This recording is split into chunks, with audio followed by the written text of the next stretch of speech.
Hello guys. हमने part one में क्या पढ़ा? हमने पार्ट वन में डायगोनल बराबर करे, ठीक है। एसी की वैल्यू हमारी दे रखी थी। अब आज जो हम स्टार्ट करने वाले हैं पार्ट थ्री, ठीक है। पार्ट वाइज हम कर रहे हैं, छोटा छोटा ही रहेगा तो आपके लिए इजी भी रहेगा। पार्ट थ्री आज हम स्टार्ट करेंगे। अब देखो, पार्ट वन में हमने क्या पढ़ा कि हमें डायगोनल दे रखा था, है ना। एसी की वैल्यू दे रखी थी 8 सेंटीमीटर। तो हमने कॉन्ग्रुएंसी प्रूव करके क्या करा, बीडी की वैल्यू भी निकाल ली, है ना। फिर दूसरा हमने बोला इंटरसेक्टिंग पॉइंट। ये तुम्हारा पहला हो गया, ये दूसरा हो गया। इंटरसेक्टिंग पॉइंट हमने पता करा, ठीक। इंटरसेक्टिंग पॉइंट पता करा कैसे, ये मिड पॉइंट पे है कि नहीं, इसको भी हमने प्रूव कर लिया है। पिछले वाले पार्ट्स में जाके देख लेना, ठीक है। आज जो हमें करना है वो प्रूफ करना है एंगल्स, एंगल्स इनसाइड रेक्टेंगल, ठीक है। ये बुक में अच्छे से होगा। जैसे तुम्हारा एक रेक्टेंगल है, ठीक है, इनके बीच का एंगल्स कुछ ना कुछ फॉर्म करेगा। डायगोनल्स पे भी एंगल्स फॉर्म करेगा, साइड्स पे भी करेगा, करेगा ना। तो ये हमें पता करना है कि angles inside a rectangle, rectangle के अंदर ही तो एंगल फॉर्म करेगा, ठीक है। अब यहाँ पे अगर ये हम लाइन को एक्सटेंड कर देंगे, ठीक है, ये जो लाइन सेगमेंट है इसको अगर हम एक्सटेंड कर दें, फिक्स लेंथ ना रखें, एक्सटेंड कर देंगे तो ये बाहर भी करेगा फिर, है ना, फिर यहाँ पे भी करेगा। वो डिफरेंट पार्ट है। अभी क्या है, हमें हमें एंगल्स पता करने हैं, ठीक है। रेक्टेंगल्स के सारे एंगल्स को पता करना है कि कहाँ पे कितना फॉर्म करेगा, कितना नहीं। अब इसको स्टार्ट करते हैं, ठीक। चलो, एक स्टार्ट करते हैं एक रेक्टेंगल के साथ। ए बी सी, ठीक है, ए बी सी डी। अब हमें क्या करना है, इनके एंगल्स प्रूव करने हैं, ठीक। देखो, अगर हमने जो पहले पढ़ा है, a d is equal to b c, ठीक है। A o, a o is equal to o c, है ना। And o d is equal to o b. तो यहाँ पे ये भी तो बराबर होंगे ना, क्योंकि मिड पॉइंट है, ठीक है। अगर ये चार है, बाइसेक्ट कर रहा है ना, और यही बाइसेक्टिंग रूल है, ठीक है। सबको अगर मिड पॉइंट पे कर रहा है यानी डायगोनल्स तुम्हारे क्या होंगे, इक्वल होंगे। जब डायगोनल्स तुम्हारे इक्वल है यहाँ के हिसाब से, ठीक है, तो यहाँ पे भी जब मिड पॉइंट पे कर रहा है यानी ये भी और ये दोनों इक्वल होंगे। अगर अब इसको ऐसे समझो, ए सी इक्वल टू तुम्हारा 8 सेंटीमीटर है। अब ए सी जो तुम्हारा 8 सेंटीमीटर है, यही है ए सी, इसको बीच में से हमने ओ पे इंटरसेक्ट करा दिया था, है ना। तो ये क्या बन जाएगा, 4 सेंटीमीटर। ये भी क्या बन गया, 4 सेंटीमीटर। ये तो ए सी का हो गया।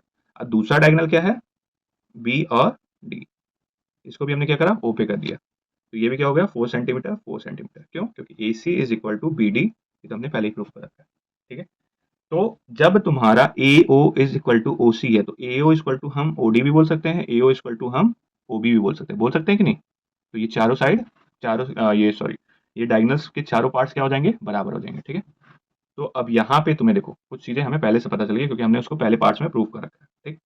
तो अब हम क्या करते हैं, यहाँ पे मान लो, चलो हम कोई एंगल ले लेते हैं, या तो फिर मैं तुम्हें सिर्फ और सिर्फ एक वेरिएबल के फॉर्म में बताता हूँ, ठीक है। ये तुम्हारा क्या हो गया, ए हो गया। ये ए है तो ये भी क्या हो जाएगा, ए हो जाएगा, ठीक है। बस ये दे रखा है, इतना। अब इसको हम प्रूफ करना स्टार्ट करते हैं, ठीक। गिवन क्या क्या है, चलो गिवन लिखते हैं सबसे पहले। गिवन में क्या होगा, a o is equal to o b, है ना। And a o equal to o b और a o is equal to o d, ठीक। सिर्फ और सिर्फ हम इसका यूज कर रहे हैं, ये वाले पार्ट को ही यूज कर रहे हैं। हम इस वाले पार्ट का हम निकाल देंगे, इनके बीच में जो भी है एंगल्स, इनको हम निकाल दें, बाकी सारे हमारे निकल जाएंगे, है ना, ठीक। क्यों, क्योंकि ये और ये अभी हमने पहले प्रूफ किया था, ये अगर निकल गया तो ये वाला निकल जाएगा, ये निकल गया तो ये वाला निकल जाएगा, ये निकल गया तो ये है ही, ठीक है। और ये हम निकाल देंगे तो नीचे वाला निकल जाएगा, ठीक है। ये वर्टिकली अपोजिट से निकल जाएगा कि नहीं। अभी इसका भी बताएंगे कि इसका मेजरमेंट क्या होगा, ठीक है, ये भी हम बताते हैं। ए equal to o B, A equal to o d, ठीक। यानी उसके साइड्स बराबर है, ठीक। अब ध्यान दो, जब हमारा ये वाला पार्ट है बराबर है, तो ये वाला पार्ट और ये वाला पार्ट बराबर होगा, ठीक है। जब हमारा साइड्स बराबर है, साइड्स बराबर है ना, तो ये कौन सा ट्राइंगल बना रहा है, कौन सा ऐसा ट्राइंगल है जिसके दो साइड बराबर होते हैं, आइसोसेलेस, ठीक है। ये क्या होता है, इसको हम क्या बोलते हैं, आइसोसेलेस। आइसोसेलेस ट्राइंगल के होते हैं ना, दो साइड बराबर। अब जब दो साइड बराबर है तो यानी दो एंगल भी क्या होंगे, बराबर होंगे। एक तुम्हारा अलग रहेगा, बाकी दो क्या होंगे, बराबर होंगे, ठीक। तो अगर मान लो हम ए पे इसको एक्स माने तो दूसरा भी क्या होगा, एक्स होगा, ठीक है। इसको जब हमने वाई माना तो दूसरा भी क्या होगा बेटा, वाई होगा, ठीक है। एक को एक्स माना दूसरा क्या हो जाएगा, एक्स हो जाएगा। एक को वाई मानेंगे तो दूसरा क्या हो जाएगा, वाई हो जाएगा। ठीक, अब बस उठाओ और सॉल्व करना स्टार्ट करो। पहले कैसे कैसे ये इक्वल हुआ वो तो सारा चीज़ें पहले से हमने बता रखा है, कॉन्ग्रुएंट है, इस वजह से हमने इसको इक्वल कर रखा है। ठीक है, अब उठाते हैं triangle A O D, in triangle A O D. अब ट्राइंगल ए ओ डी में देखो, हमें ट्राइंगल बनाना है ना, एंगल पता करना है, तो यानी एंगल सम प्रॉपर्टी का यूज करेंगे। तो क्या होगा, angle A plus angle X plus angle X equal to कितना होना चाहिए, 180 degree, because of angle sum property यानी ए एस पी। ठीक, अब ए तुम्हारा कोई एक एंगल है, ठीक, एंगल ए पे यहाँ पे, इसको अगर हम इनका नेमिंग करें, ठीक है, इसको इस तरीके से नहीं लिखते हैं, चलो नेमिंग करते हैं उसके बाद वैल्यू पुट करते हैं। एंगल ये सब नहीं, angle A O D, angle A O D plus angle O A D, फिर क्या होगा, एंगल ओ ए डी, फिर एंगल ए डी ओ। हो गया, हम यहाँ से स्टार्ट करें, ठीक है, एंगल ए ओ डी, फिर ओ डी ए, फिर डी ए ओ, हो गया ना। या फिर हम ऐसे स्टार्ट किए, एंगल डी ओ ए, फिर ए ओ डी यहाँ से। ठीक है, इनका कितना होगा सम, 180 डिग्री होना चाहिए, यानी अगर हम प्लस करें तो 180 डिग्री हो। अब ए ओ डी, इस पे क्या है तुम्हारा ए है, और इस पे कितना है, एक्स है, इस पे कितना है, एक्स है, कितना आ गया, 180 डिग्री, यानी ए प्लस 2x इक्वल टू कितना हो गया, 180 डिग्री, है ना। अब x की वैल्यू अगर हम फाइंड करना हो, कर सकते हैं कि नहीं, 2x को इधर रखो, 180 डिग्री माइनस ए, ठीक है, 180 डिग्री माइनस ए, और x की वैल्यू कितनी आ गई, 180 डिग्री माइनस ए बाई 2, और x की वैल्यू कितनी हो जाएगी, 180 डिग्री बाई 2। इसको और हम कैसे लिख सकते हैं, 180 degree by 2 minus A by 2, ये कट गया 90, x की वैल्यू कितनी होगी, 90 माइनस ए बाई 2। ठीक है, जो भी a बाई 2 है उसका 90 में से अगर हम माइनस कर दें तो ये दोनों आ जाएगा x की वैल्यू। ठीक है, ये दोनों बराबर ही है ना, ये x की वैल्यू हमारी कितनी आ गई, 90 माइनस ए बाई 2। ठीक, अब हम कौन सा ट्राइंगल लेंगे, ये वाला लेंगे, बड़ा वाला। ठीक है, चलो, नाउ टेक, कौन सा ट्राइंगल लेना है, एंगल ए ओ बी। चलो यहाँ पे बना देते फिर से, ए बी सी डी, ठीक, अब हमें कौन सा ट्राइंगल लेना है, angle triangle A O B, हमें कौन सा ट्राइंगल लेना है, ट्राइंगल ए ओ बी। अब इसमें देखो क्या क्या दे रखा है, ये हमें वाई पता है, ये भी वाई पता है। अगर हमें ये पता चल जाए तो हम हमारे तीनों एंगल हो जाएंगे कि नहीं। ये तो चलो मान लो ए दे रखा है, ये क्या होगा, अब इसको ध्यान से देखो बेटा, यही वाला जो लाइन है तुम्हारा बी डी, बी डी को लेते हैं, बी डी हो गया। अब इस पे ये लाइन क्या आ रही है, ऐसे जा रही है कि नहीं, ऐसे बन रही है ना। अब ये ध्यान दो इधर, ये जो तुम्हारा है बी डी, ये क्या है, एक लाइन सेगमेंट है, और लाइन क्या होती है, 180 डिग्री होती है, याद है, लाप्लास, ऐसा लाप्लास बोलो। लीनियर पेयर प्रॉपर्टी क्या करती है कि कोई भी अगर स्ट्रेट लाइन है तो उनके दो एंगल का सम कितना होना चाहिए, 180 डिग्री होना चाहिए। अगर मान लो ये वाला पार्ट तुम्हारा ए है, तो ये क्या होना चाहिए, 180 माइनस ए होना चाहिए ना। अगर ये वाला पार्ट ए है तो दूसरा क्या होगा, 180 माइनस ए। क्यों, क्योंकि इन दोनों का जो सम आएगा, जैसे अगर मान लो मैंने इसको बोला एंगल ए और इसको बोला एंगल बी, तो इन दोनों का जो सम आना चाहिए वो कितना आना चाहिए, 180 डिग्री आना चाहिए, बिकॉज ऑफ लीनियर पेयर। ठीक है, लीनियर पेयर प्रॉपर्टी क्या करती है, क्लास 7 में पढ़ाया था ना। लीनियर पेयर प्रॉपर्टी क्या करती है कि दोनों एंगल का सम कितना होना चाहिए, 180 डिग्री होना चाहिए। ठीक, अब ध्यान दो, ट्राइंगल ए ओ बी, अब इसमें से हम उठा लेंगे, ये वाला भी निकल गया, एंगल ओ पे ये वाला जो पार्ट है इसका कितना आ जाएगा। अब ट्राइंगल ए ओ बी हमें लेना है, ठीक है, ट्राइंगल ए ओ बी लेंगे तो हमारा ये वाला आ गया ना, ठीक है, ये वाला पार्ट आ गया। ठीक, अब इसका नेमिंग लिखते हैं हम, triangle A O, sorry, angle A O B plus angle O B A plus angle B A कितना होना चाहिए, 180 degree, because of angle sum property. अब ए ओ बी कितना है, ए ओ बी कितना होगा, 180 डिग्री माइनस ए, ये भी है, अगर ये ए है तो ये क्या होगा, 180 डिग्री माइनस ए।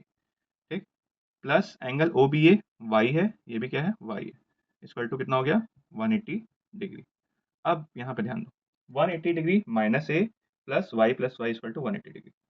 अब इसके ब्रैकेट को ओपन कर देते हैं, क्या बनेगा, -a plus 2y equal to 180 degree. Then 2y को इधर रखते हैं, बाकी सबको उधर ट्रांसफर कर देते हैं, क्या बनेगा, 180 degree minus 180 degree plus a, यही बनेगा। ठीक है, 180 में से 180 माइनस y की वैल्यू क्या आ जाएगी, a/2। y की वैल्यू क्या आ गई, a/2। अब यहाँ पे देखो, ये तुम्हारा बड़ा सा रेक्टेंगल, ठीक है, ये इसकी वैल्यू तुम्हारी कितनी थी, x की वैल्यू 90 माइनस a/2। ठीक है, y की वैल्यू कितनी आ गई, a/2। इसकी वैल्यू कितनी आई, 90 माइनस a/2। ये है ना, देखो सही बैठ रहा है कि नहीं। जो एंगल a है तुम्हारा, ये कितना होगा, 90 होगा, और इसका कुछ पार्ट, और ये क्या है, 90 माइनस, अगर ये a/2 है तो ये क्या होगा, 90 माइनस a/2। ये 90 माइनस a/2 हुआ तो ये भी कितना होगा, 90 माइनस a/2। और ये a/2 है तो ये क्या होगा, a/2। ये तुम्हारा a है, ये तुम्हारा क्या है, ये भी a होगा, वर्टिकली अपोजिट एंगल। ये तुम्हारा क्या होगा, 180 माइनस a, और ये भी क्या होगा तुम्हारा, 180 माइनस, हो गया। ये a/2 ये भी होगा, ये क्या होगा, 90 माइनस a/2। अब यहाँ पे क्या होगा, a/2, और ये क्या बनेगा, 90 माइनस a/2। हमने इंटीरियर एंगल का वो लिख करके भी कर दिया। अभी सारे के सारे एंगल आ गए, ठीक है, सारे के सारे एंगल आ गए ना। अब इसी पे आप वैल्यू पुट कर करके आपको निकालना है। ठीक है, चलो मैं एक क्वेश्चन देता हूँ। ठीक है, ये तुम्हारा आ गया। ठीक, अब इसमें तुम्हें वेरिएबल, मेन वेरिएबल क्या है, ए है ना। मैं बस ए की वैल्यू बता रहा हूँ, 75 डिग्री है। ठीक है, आपको क्या करना है कि सारे एंगल्स बताने हैं। ठीक है, एंगल्स ऑफ रेक्टेंगल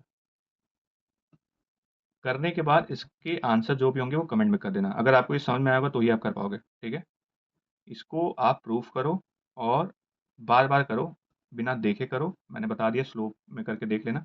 अब ये हमें ए की वैल्यू क्या रखनी है, 75 डिग्री रखनी है। इसमें सभी जगह पे पहले प्रूफ करोगे, उसके बाद फिर पुट करोगे, और सभी एंगल का मेरे को कमेंट में बताओगे कि सर कौन कौन से पे क्या आया। एंगल ए पे दो पार्ट में आएगा, है ना। एंगल ए पे तो वो 90 डिग्री बनेगा ही। हमें एंगल ए को भी दो पार्ट में करना है। जैसे अगर ये मान लो 1 है, ये क्या हुआ, 2 हुआ। ठीक है, ये 3, ये 4, ये 5, 6, 7, 8। ठीक है, तो हर एक एक एंगल का मैंने नाम दे दिया। 8 हो गया, यहाँ 9, ये 10, 11, 12। देखो 12 एंगल्स हैं। ये 12 एंगल्स का तुम क्या करोगे, कमेंट में लिख करके आंसर दोगे, तब मुझे पता चलेगा कि हाँ तुम्हें आ रहा है कि नहीं आ रहा। ठीक है, ये हमारा एंगल्स निकल गया। ठीक, अब रेक्टेंगल की जो हमारी प्रॉपर्टी होगी वो क्या होगी, रेक्टेंगल को हम क्या क्या हमने पढ़ लिया। रेक्टेंगल में हमने पहले क्या क्या पढ़ा था, रेक्टेंगल कब कहलाएगा, a quadrilateral is called rectangle when their opposite sides are equal. Their opposite sides are equal, तो वो क्या कहलाएगा, रेक्टेंगल कहलाएगा। दूसरा, अगर उसके ऑल एंगल्स, यानी साइड एंगल की बात करें, ऑल एंगल्स आर 90 डिग्री। ये तो हमने पहले पढ़ रखा था, है ना।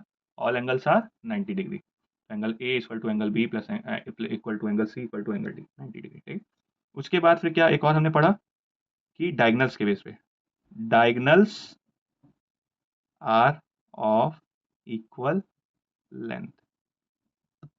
ठीक, फिर चौथा क्या पढ़ा, diagonals bisect each other at mid point. ठीक है, ये चार प्रॉपर्टी हो गई रेक्टेंगल की। ठीक है, इसके बेस पे अगर हम देखते हैं कि अगर ये सारे के सारे किसी क्वाड्रिलेटरल के प्रॉपर्टीज में आ रहे हैं, तो वो क्या कहलाएगा, हमारा रेक्टेंगल कहलाएगा। रेक्टेंगल हमारा कंप्लीट हो गया। अब रेक्टेंगल क्या है, इसमें पैरेलल लाइन वाला कॉन्सेप्ट आता है, तो वो पैरेलल लाइन वाला भी हम बता देंगे। ठीक है, नेक्स्ट पार्ट में। Thank you so much for watching guys, take care, अच्छे से पढ़ाई करो। ये तीनों क्वेश्चन हो गए, ये वाला क्वेश्चन जरूर कर लेना और इसका आंसर मेरे को बता